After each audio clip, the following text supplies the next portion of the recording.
So hi everyone. So we live in a patchy world. Buildings, roads, forests, fields, and bodies of water all comprise tiles in our landscape mosaic.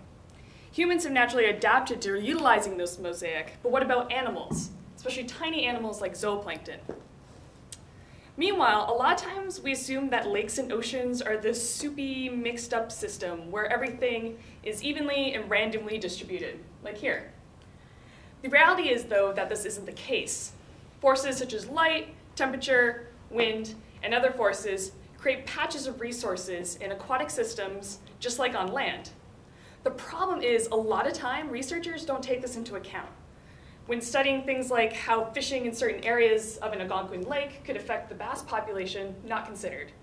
Or something where we're looking at how a flux of nutrients into Lake Erie could affect the entire food web, they just don't consider these resource patches. So the purpose of my thesis has been to study how aquatic organisms seek out patches, how much energy it takes to utilize these patches, and in turn, how that affects their overall growth.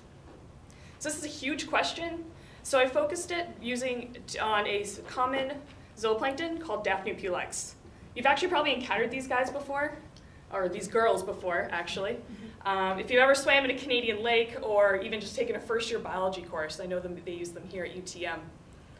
So what I did was I grew these animals in either patchy or uniform environments containing the same amount of prey. And I looked at what their growth was. And it turns out that a bit of patchiness can actually go a long way. So animals that are grown in environments with a bit of variability in the availability of food grew much bigger as adults than animals grown in environments with no variability. Meanwhile, if you're grown in an environment with a lot of variability, you're actually smaller as an adult. So why is this the case? I think that it has something to do with the amount of time between meals. So all animals, humans included, we can only eat so much before we get full. Likewise, if there's not a lot of food around, it's really hard for us to satisfy our hunger. A bit of variability allows us to get an energetic advantage, so long as during the lean times, our basic energetic needs are met.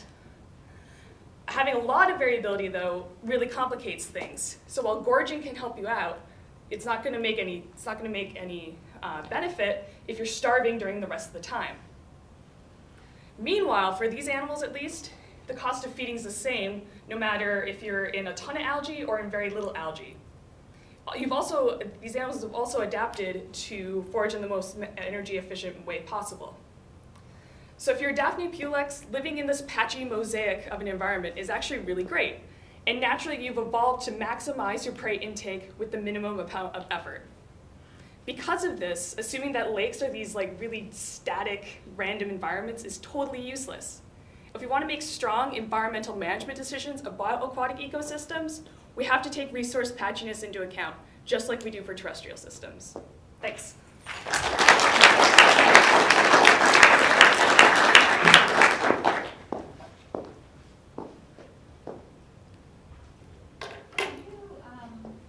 do you vary the resources that are available? So what resources are you talking about and how do you vary them to the value? Okay, so I just looked at food and just one type of food, so there's tons of variables if you change the quality of the food, but to narrow it down, I just used one food.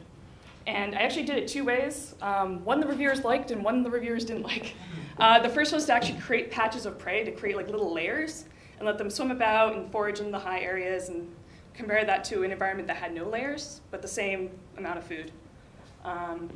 The other way, which was a bit stronger, was you can kind of see in that top corner there, where I put animals in small containers and then varied daily the amount of food they got.